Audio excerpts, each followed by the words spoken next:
Ich mache heute eine Reise quer durchs Ruhrgebiet. 53 Kilometer, 8 Stopps, ein Laptop. Das Ziel: an den verrücktesten, schönsten und unerwartetsten Orten des Ruhrpots zocken. Denn es ist ja schönes Wetter. Ein Problem hat die Sache allerdings. Ich bin mit dem Fahrrad unterwegs. Ich heiße Thomas, das hier ist ein Gaming-Kanal und weder ich noch mein Hintern haben eine Ahnung, ob das hier heute eine gute Idee ist. Uff, ich hatte mehr so an 5 Uhr gedacht, aber wenn wach, dann wach. Schnell noch nach Prioritätslevel gepackt und dann stürzen wir uns ins Abenteuer. Ist auf jeden Fall ein paar Monate her, seit ich im Dunkeln raus musste, aber scheinbar hab ich auch die Morgensonne aus dem Bett gerüttelt. Erstes Spontanziel: noch zum Sonnenaufgang beim ersten Ziel zu sein. Ein Vorteil der frühen Stunde sind auf jeden Fall die herrlichen leeren Straßen. Aber das sollte sich schon bald ändern. Unser erstes Ziel auf der anderen Seite von Bottrop ist die Halde-Beck-Straße. Bergehalden wie diese gibt es zuhauf im Ruhrgebiet. Sie sind durch die Abtragung im umliegenden Bergbau entstanden. Berge ist dabei ein Fachbegriff für das sogenannte taube Nebengestein, das keine Kohle in sich trägt. Wusste ich auch nicht. Wieder was gelernt. Die Halde-Beck-Straße entstand zwischen 1963 und 80, ist 65 Meter höher als ihr Umland und gehört zu den berühmtesten Halden im Ruhrgebiet. Deswegen. Ich freue mich schon aufs Runterfahren. Umgangssprachlich als Tetraeder bekannt, offiziell Haldenereignis Emscher Blick genannt, ist eine weitere 50 Meter hohe Stahlpyramide, die man bei klarer Sicht sogar vom Essener Hauptbahnhof aus sehen kann. 1,5 Kilometer lange Stahlrohre mit einem Gesamtgewicht von 210 Tonnen wurden dafür verbaut und werden von 4 Stahlbetonsäulen gehalten, um ihr den Eindruck zu verleihen, dass sie schwebt. So, mit Mühe und Not haben wir den ersten Punkt unserer Etappe erreicht, das Tetraeder in Bottrop. Wir haben es sogar einigermaßen zum Sonnenaufgang geschafft, was natürlich eine ganz besondere Note gibt. Und wie man unschwer erkennen kann, das Ding ist eine Pyramide. Entsprechend werden wir da oben Pyramid Patrol für den 3DO zocken. Habe ich erwähnt, dass die nachts beleuchtete Pyramide begehbar ist? Insgesamt 3 Aussichtsplattformen sind in die Konstruktion eingehängt. Die hängen genauso wie die Treppen. Treppen, die aus Lochplatten bestehen, und Plattformen, für die man sich Lichtgitter ausgesucht hat. Habe ich erwähnt, dass ich ziemliche Höhenangst habe? Vor allem, wenn sich zwischen mir und dem sicheren Tod nur hauchdünne, von ein paar Schrauben gehaltene Stahlnetze befinden? Mit jeder Stufe und jedem Anblick von Rost bricht mir der Schweiß ein großes bisschen mehr aus. Gisem und Eddie, ich hoffe, dass zumindest eure Liebe noch nicht rostet. Während die erste Plattform in 18 Metern Höhe noch verkraftbar ist, habe ich spätestens bei 32 erreichten Metern die Hose gehörig voll. Hier ist es mir ein besonderes Anliegen, nur auf die Stellen des Lichtgitters zu treten, unter denen ich Streben ausmachen kann, was dummerweise nicht bei jedem Gitter der Fall ist. Die letzte Bewährungsprobe ist ein transparenter Steg mit einer transparenten Wendeltreppe, auf der ich lieber direkt in die Sonne als nach unten schaue. Erreicht man dann aber endlich die letzte 38 Meter hohe Plattform, wird man mit festem Boden belohnt und einer hervorragenden Aussicht bis zu meinem Startpunkt in Oberhausen zurück und noch weit darüber hinaus. Das Einzige, womit die Architekten einen selbst dort oben noch einen reinwürgen wollen, ist die gewöhnungsbedürftige Neigung der Plattform von 8 Grad. Während ich das Schwingen der vom Wind angestoßenen Stahlseile spüre, ist es nun also Zeit für unser erstes Videospiel. Und wenn wir schon auf beeindruckenden Sehenswürdigkeiten zocken, dann sollten die Spiele natürlich auch zum Ambiente passen. Ist euch übrigens aufgefallen, wie das Gitter beim Hinsetzen nachgegeben hat? Ich bin sehr froh, dass mir das vor Ort nicht aufgefallen ist. Der Rail-Shooter Pyramid Patrol erscheint ursprünglich 1993 für den Sega Mega LD, einem Laserdisc-Player, der nicht nur mit dem Mega Drive und Mega CD kompatibel ist, sondern auch mit der PC-Engine. Der 3DO-Port erscheint erst 2 Jahre später unter dem Titel Pyramid Intruder. Storytechnisch befinden wir uns im Jahre 2035, wo man eine pyramidenförmige Struktur auf dem Mars entdeckt, hinter der man die Vorbereitung einer Alien-Invasion vermutet. Wie passend! Zwischen 2004 und 2009 macht sich der Bottropper Fred Fischer auch die Arbeit, auf der Halde riesige Alienbilder mit Schottersteinen zu legen. Unsere Aufgabe ist es also, die Pyramide und ihre Bewohner zu vernichten. Ganz wie es in der menschlichen Natur liegt. Es ist ein Rail-Shooter. Unser Raumschiff bewegt sich also automatisch durch die Level, während wir lediglich zielen und schießen können. Die normalen Gegner setzen sich aus 2D-Sprites zusammen, während man Landschaften und Bosse auf leistungsfähigeren Computern vorrendert und sie mit Hilfe der Disk als Video abspielt. Der 3DO-Port unterscheidet sich übrigens dahingehend, dass man die First-Person-Perspektive zugunsten einer Ansicht hinter dem Schiff fallen lässt, was auch das Ausweichen ermöglicht. Außerdem werden zusätzliche Echtzeit-3D-Level integriert. Und jetzt kann ich es gar nicht mehr erwarten, von dieser Pyramide wieder herunterzuklettern. Ja, zu euch kommen wir noch. Ist mir speziell beim Hochfahren auch aufgefallen, mein häuslicher Reifenreindrücktest hat ein bisschen versagt. Also ein bisschen mehr Luft hätte nicht schaden können. Ja, gut, dass mir das jetzt auffällt. Sind ja nur noch 50 Kilometer oder so.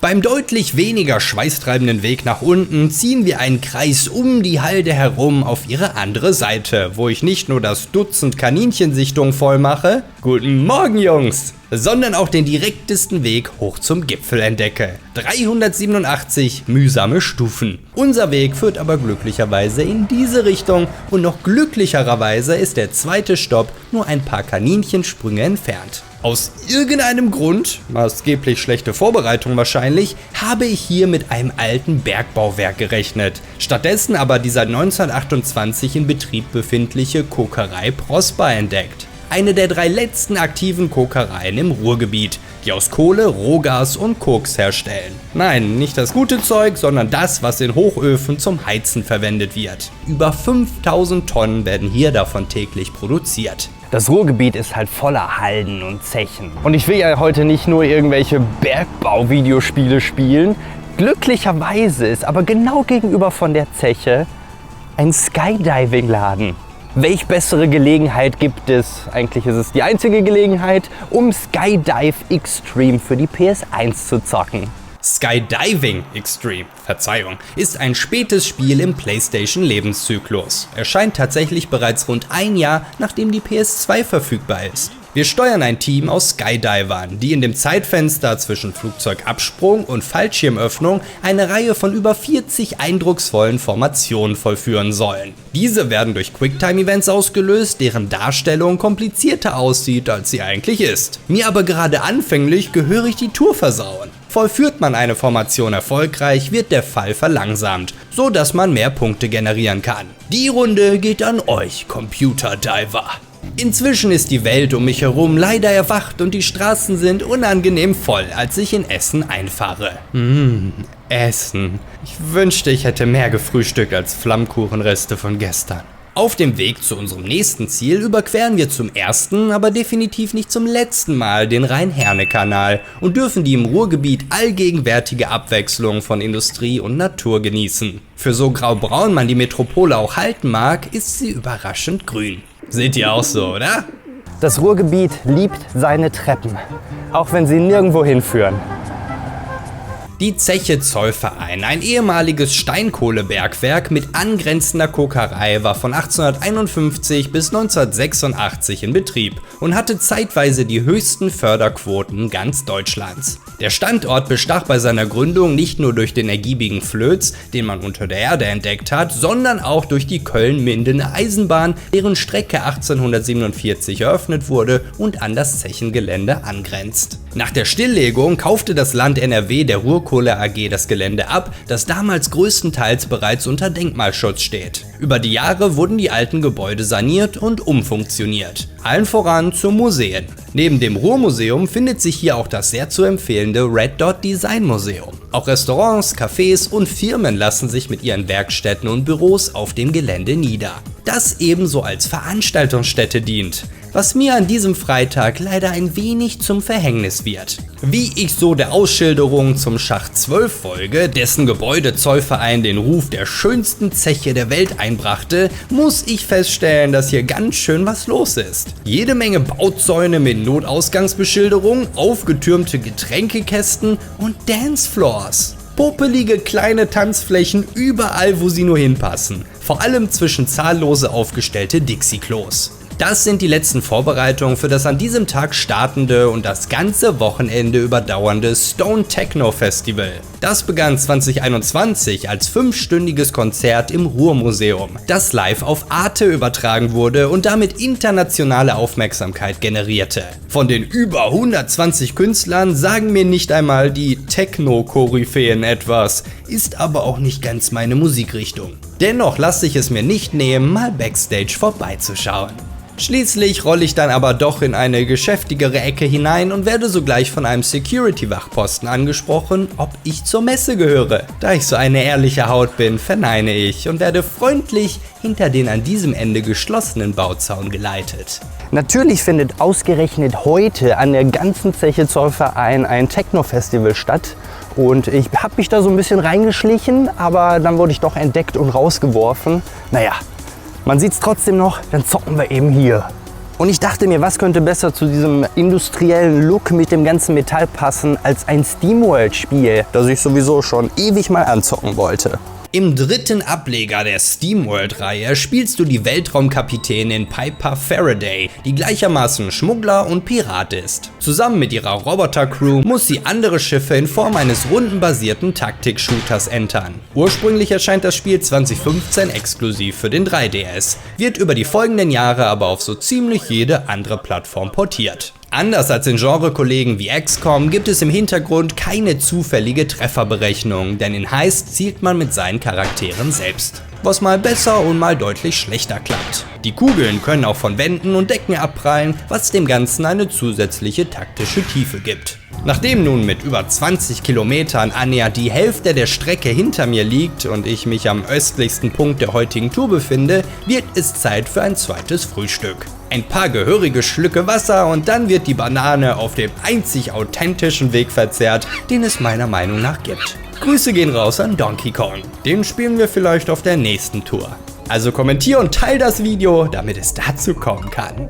Nach ein paar städtischen Straßen führt mein Weg dann wieder in die herrlich grüne Natur und zu diesem Bahnübergang. Fährt hier die Köln-Mindener Eisenbahn? Ich weiß es nicht. Da ich aber auch keinen Zugsimulator installiert habe, müssen wir wohl oder übel, eher übel, Halt an einem Stopp machen, der sich schon am Tetraeder angekündigt hat. Das Stadion an der Hafenstraße. Toller Name, richtig catchy. Kreuzt meinen Weg und ist das Heimstadion des Drittligisten Rot-Weiß Essen. Tatsächlich ist der seit 2022 etablierte Name kulturell vorbelastet, weil Essens Stadion bereits bis 1964 denselben Namen trug. Aufgrund von Baufälligkeit musste es 2009 abgerissen werden, bevor man mit dem Neubau für rund 20.000 Zuschauer begann. Wenn es etwas gibt, dem ich nicht viel abgewinnen kann, dann ist das wohl Fußball. Ich habe auch keine Ahnung, in welcher Liga oder so Essen spielt. Was ich aber weiß, ist, dass RWO, also Rot-Weiß Oberhausen, und RWE, Rot-Weiß Essen, seit Urzeiten verfeindet sind. Das hat man wohl mitbekommen. Wahrscheinlich, weil sie sich dummerweise dieselben Farben ausgesucht haben. Dumm gelaufen. Und weil ich Fußball eben nichts abgewinnen kann, wir aber ja, zwangsläufig hier ein Fußballspiel brauchen, habe ich mir ein ganz besonderes Fußballspiel ausgesucht. Eins, wie sie heutzutage nicht mehr machen, buchstäblich. Wild Cup Soccer erscheint 1994 für Amiga Heimcomputer sowie ihre CD32 Heimkonsole. Um sich schon damals von den regulären Fußballspielen abzuheben, gibt Entwickler Tech Software ihrem Game einen besonderen Twist. Der Sport wird in ein Fantasy-Universum verlagert, man gibt den Spielern diverse Waffen an die Hand und entledigt sich nahezu sämtlicher Regeln. Kopfbälle bekommen eine völlig neue Bedeutung, wenn plötzlich abgetrennte Köpfe übers Spielfeld bluten. Um zu gewinnen, muss man theoretisch nicht einmal Tore schießen. Das andere Team völlig zu eliminieren, reicht ebenfalls aus. Doch, wie schon das Amiga Computing Magazin schlussfolgert, der Sport steht dem Kampf im Weg und der Kampf dem Sport. Zusammen mit der hakeligen Steuerung und der nutzlosen Team-KI ist Wild Cup Soccer trotz des witzigen Ansatzes leider allenfalls ein durchschnittliches Spiel. Hier gibt's auch ein Autokino. Wir hätten Cyberpunk spielen sollen. Ihr wisst schon, welche Szene. Ich lebe ja schon mein ganzes Leben hier, aber ich bin immer noch fasziniert darüber, dass die Grenze von Aldi Süd und Aldi Nord geradewegs durchs Ruhrgebiet verläuft. Diese Aufspaltung gibt es bereits seit 1961, als sich die Aldi-Brüder Theo und Karl angeblich nicht darüber einigen konnten, ob Zigaretten ins Sortiment gehören oder nicht. Tatsächlich hat die Aufteilung auch globale Konsequenzen. Karl handhabte die Expansion nach USA, Schweiz und Österreich, während das Aldi Nordreich über Frankreich, Spanien und Polen verfügen darf. Die einzige Grenze, die uns jetzt aber interessiert, ist der Rhein-Herne-Kanal, den wir rund 6 Kilometer weiter westlich ein zweites Mal überqueren, um zurück nach Bottrop zu gelangen. Aus vollkommen egoistischen Gründen. So. Zeit für ein Päuschen. Ich würde sogar sagen, es ist inzwischen warm genug, dass ich endlich mal mein Jäckchen ausziehen kann. Dummerweise ist mein Mikro dann befestigt. Denn mit Jacke ist noch schweißtreibender. Ich bin nämlich quasi Schwitzi Mancharo. Damit haben wir aber auch die Gelegenheit, über den Sponsor heute zu reden, ohne den dieses Video gar nicht möglich wäre. Geekom.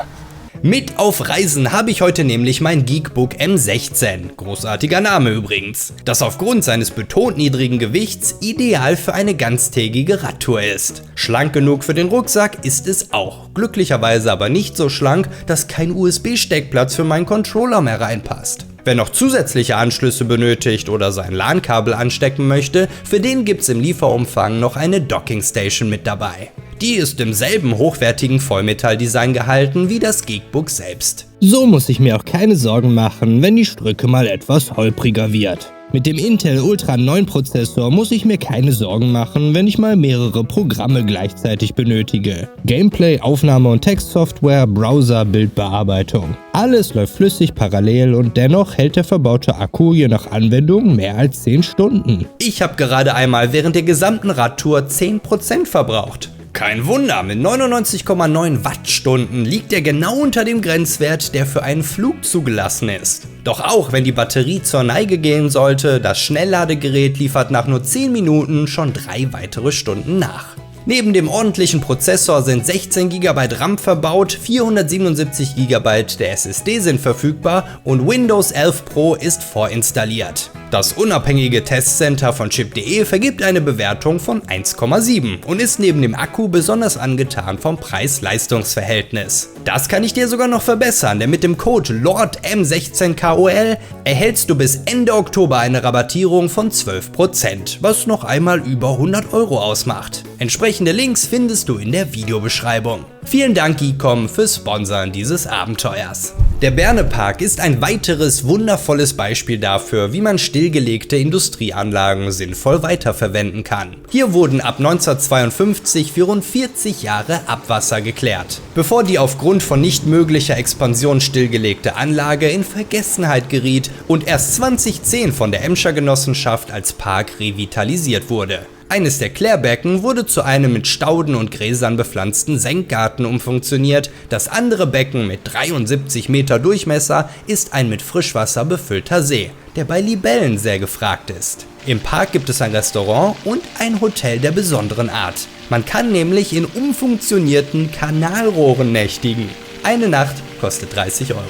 So gerne ich mich langsam hinlegen würde, haben wir noch einiges vor uns. Und das Fahren entlang unseres Freundes, dem Rhein-Herne-Kanal, ist die Strapazen allemal wert. Dummerweise stellt sie uns auch vor das nächste Problem, das sehr typisch für Oberhausen ist.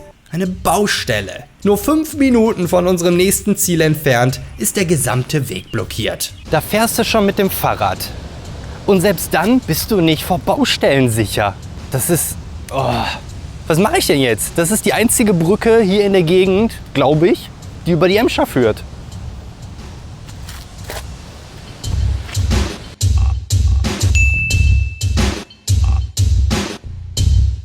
Sag mal, wollt ihr mich verarschen? Das ist ja schlimmer als Trophäenjagen. Dann ist das hier wohl der offizielle Weg.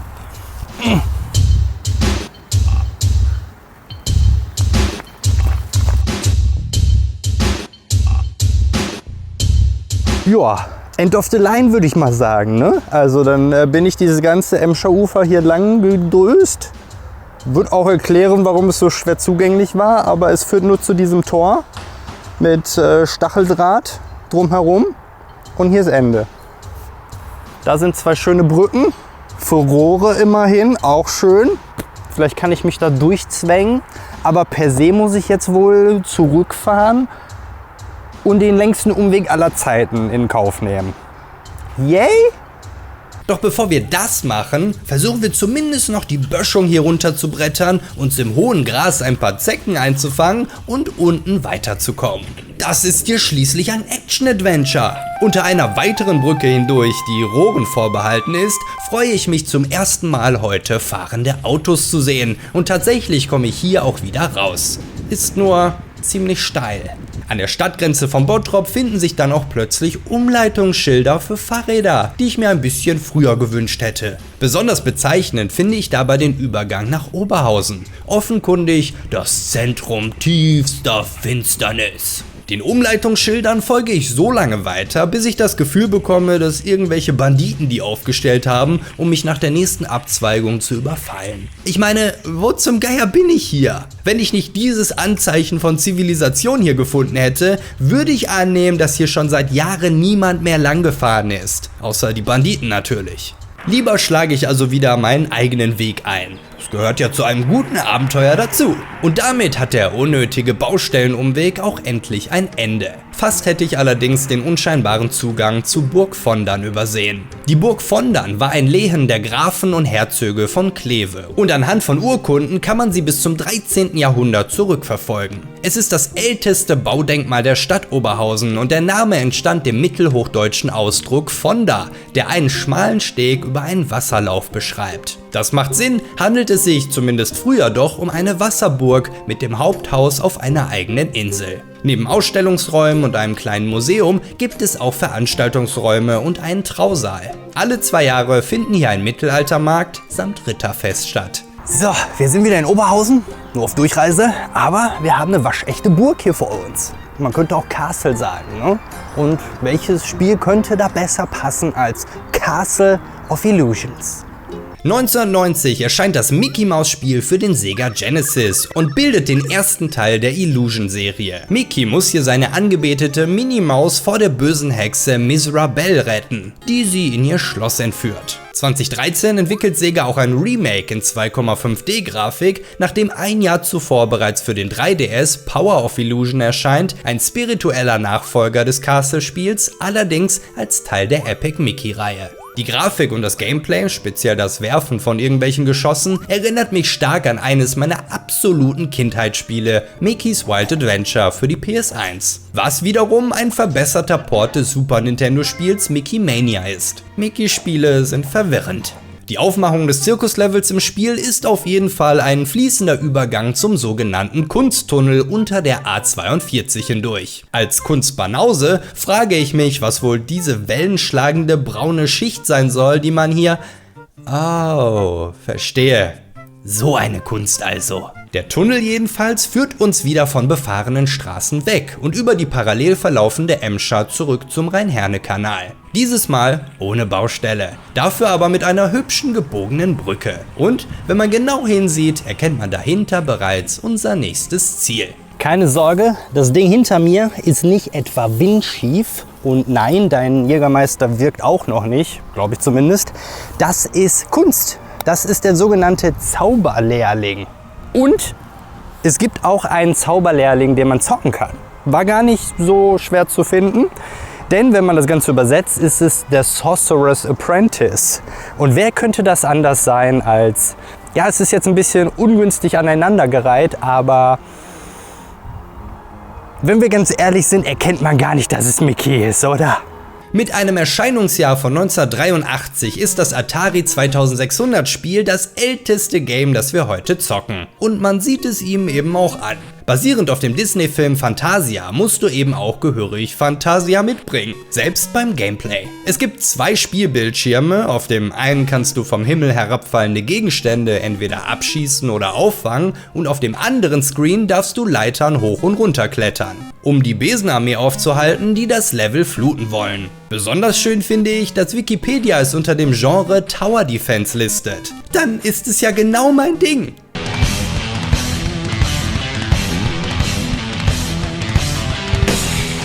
Das geht, Jungs.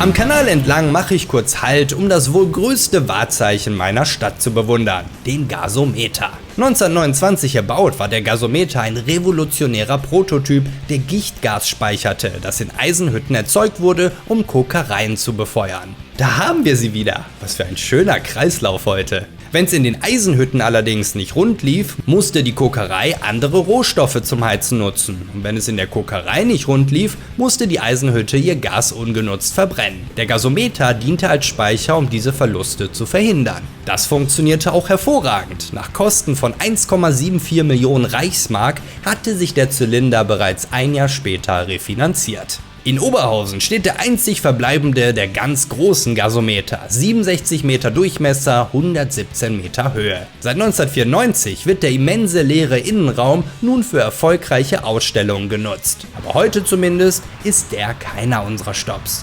Das hier ist übrigens ein Verkehrsübungsplatz für Schüler, auf dem ich auch meinen Rollerführerschein gemacht habe, damals in der Realschule. Irre, dass der immer noch hier ist. Um den Kreis zu schließen, das ist das signifikant weniger eindrucksvolle Stadion von RWO. Vielleicht waren es also gar nicht die gleichen Farben, vielleicht war es Neid. Oh, ich sehe schon, wie die ganzen Ultras meine Kommentarsektion zerstören werden. Ich fahre lieber weiter. Die hier folgende letzte große Etappe ist theoretisch die angenehmste. Nach einem kurzen Begleiten der Emscher liegen keine 5 Kilometer mehr vor mir. Und abgesehen von 3 bis 4 Straßenüberquerungen sind diese durchgängig exklusiv für Fußgänger und Radfahrer asphaltiert und führen in einer geraden Linie zu meinem Ziel. Doch die Kraft lässt langsam deutlich nach. So gut wie alle Berge muss ich inzwischen schieben und eine Cappy wäre für die Mittagssonne auch keine schlechte Idee gewesen, zu der ich eigentlich schon wieder zu Hause hatte sein wollen. Auch mein Wasser ist inzwischen aufgebraucht. Mein kleines Abenteuer wird immer abenteuerlicher. Das Beste kommt bekanntlich zum Schluss und zweifelsohne ist der Landschaftspark Duisburg Nord die beeindruckendste Sehenswürdigkeit der Tour. 180 Hektar umfasst das stillgelegte Hüttenwerk, das zwischen seiner Gründung 1902 durch August Thyssen und der Stilllegung 1985 37 Millionen Tonnen Roheisen produzierte. Bürger lehnen sich gegen die von der Stadt geplante Demontage des Werks auf, doch letztlich bringt auch hier die Landesregierung von NRW den Unterschied, die Ende der 80er einen Strukturwandel im nördlichen Ruhrgebiet herbeiführen möchte, speziell in der besonders strukturschwachen Emscher Zone. Das Duisburger Hüttenwerk wird zum Zentrum der daraus resultierenden internationalen Bauausstellung Emscher Park. Über 700 Pflanzenarten finden sich inzwischen auf dem Gelände, während ganz NRW wohl nur rund 2000 verschiedene vorweisen kann. Das hat auch zahlreiche Tiere angelockt, seien es diverse Fledermausarten, Kröten, Käfer sowie über 45 Vogelarten. Der Windenergieturm pumpt Wasser aus dem Kanal der Alten Emscher zu den Bunkergärten und lässt es ebenfalls Sauerstoff angereichert zurück in den Kanal fallen. Neben dem Bewundern des Parks werden aber auch zahlreiche Freizeitangebote möglich gemacht. Ein weiterer Gasometer auf dem Gelände ist das größte Indoor-Tauchgewässer Europas mit künstlichem Riff und dem versunkenen Rumpf eines Flugzeugs. Hier kann man sich bis zum Tauchlehrer ausbilden lassen und auch Polizei- und Berufstaucher trainieren hier. Der Deutsche Alpenverein unterhält einen Kletterpark im Möllerbunker, wo zu Betriebszeiten Koks und Erz zwischengelagert wurde. Es gibt einen Fahrradverleih sowie angebotene Gruppenführung, auch nachts mit Fackeln, wenn das Hüttenwerk eindrucksvoll beleuchtet wird. Highlight für jeden Besucher ist aber der Aufstieg auf Hochofen 5, der in 70 Metern Höhe eine tolle Aussicht bietet. Hier kann man auch wenigstens nicht durch die Treppe hindurchschauen, allerdings immer noch zwischen den Stufen, was stellenweise wieder für mulmiges Gefühl in meinem leeren Bauch sorgt. Grüße gehen raus an Kirsten und Lars. Dieses Jahr 30. Hochzeitstag. Wow!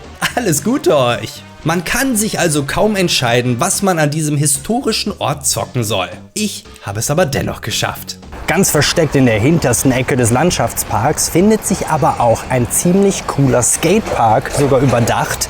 Und das ist natürlich die ideale Position, um Tony Hawk's Pro Skater 3 zu zocken.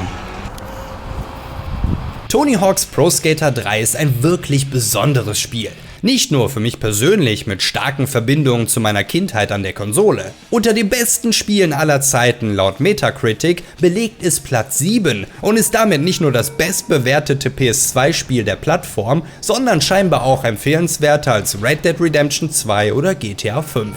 Außerdem bildet das Spiel den letzten offiziellen Release für den Nintendo 64 und den ersten für die PS2, der Online-Play unterstützt. Neben zusätzlichen Tricks und längeren Kombos im Vergleich zu den Vorgängern gibt es neben den 13 professionellen spielbaren Skateboardern im Spiel auch freischaltbare Gaststars wie Darth Maul, Wolverine oder, zumindest auf dem PC, auch Doomguy. Mit einem Release im Oktober 2001 wird übrigens auch Studio Neversoft von den Terroranschlägen des 11. September genau wie GTA 3 zu Änderungen gezwungen. Ursprünglich ist das Ziel im Flughafenlevel, Terroristen darin zu hindern, eine Bombe in einem Flugzeug zu platzieren. Aufgrund der Ereignisse ändert man das Ganze in letzter Sekunde ab, sodass man nun Taschendiebstähle aufhalten soll.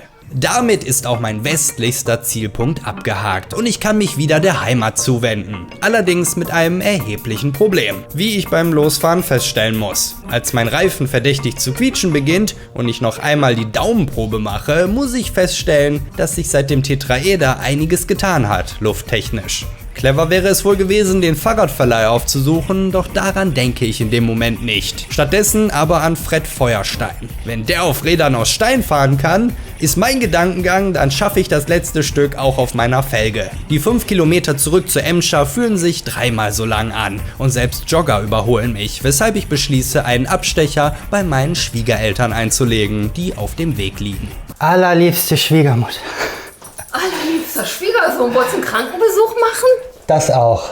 Nach einem erbettelten Liter Wasser, den ich mir auf Ex hinter die Binde gieße, pumpe ich den Reifen bis zum Anschlag auf, bedanke mich und fahre los. Doch die Erleichterung ist nur von kurzer Dauer. Eine Straße weiter ist der Reifen bereits wieder platt und eiert mehr denn je. Zweimal wird's dadurch glatt gefährlich. Damit bleibt mir nichts anderes übrig, als den restlichen Weg nach Hause zu schieben. Dazu gibt's wohl noch kein Videospiel.